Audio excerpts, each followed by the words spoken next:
Here's a test almost no HVAC owner can pass. Disappear for 2 weeks. Phone off. No texts, no check-ins, nobody allowed to call you. If your business would fall apart, you don't own a business, you own a very expensive job. And the day you try to sell that job, it costs you real money. Plumbing and HVAC business brokers put a number on it. Owner-dependent shops sell for 20 to 50% less than shops that can run without the owner in the room.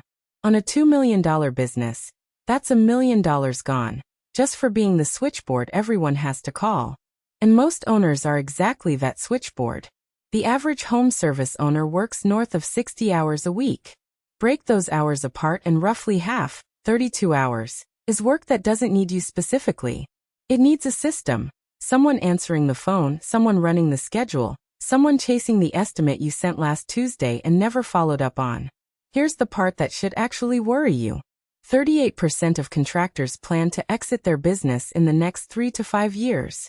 Half of them have no transition plan at all. When the time comes, a lot of them won't sell.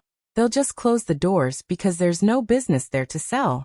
Just a job with employees attached, and buyers can smell it. Deal analysts at Axial found that 44% of home service acquisitions fall apart during due diligence for exactly this reason. The buyer realizes the business cannot function without the seller. And it's not only about the eventual sale. A Patriot Software survey of 1,000 small business owners this year found that over half lose sleep over the business multiple nights a week. And for owners in their first year, nearly a third say it's almost every single night. 84% say they've sacrificed their health, their relationships, or their mental well-being to keep the thing running. Being indispensable doesn't feel like success from the inside. It feels like the walls closing in one unanswered text at a time. So here's how you actually start fixing it. This month, not someday. First, run the real test, at a size you can actually survive. Business consultants who specialize in exit planning run this as a full 4-week disappearance with clients getting ready to sell. You don't need 4 weeks to learn the lesson. Start with 1.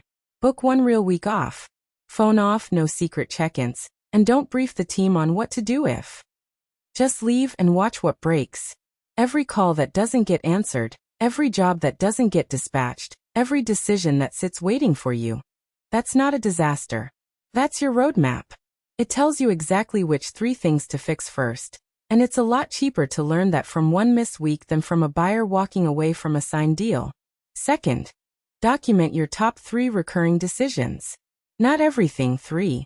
How a job gets dispatched. How an estimate gets approved. How an upset customer gets handled. Write down exactly what you'd say and do, step by step, in plain language. Hand each one to one person.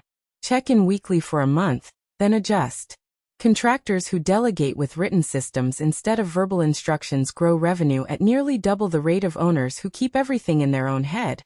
A Time Etc. survey of small business owners found expert delegators averaging 143% revenue growth versus 80% for everyone else. The SOP isn't paperwork.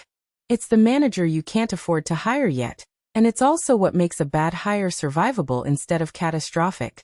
When the knowledge lives on paper instead of in your head, losing a tech costs you weeks, not the 100 to 150% of their salary it costs to replace someone who was never trained on anything written down. Third, get your name off the relationships. If your best customers only have your cell phone number, your business doesn't survive you being unreachable. It depends on you being reachable, always.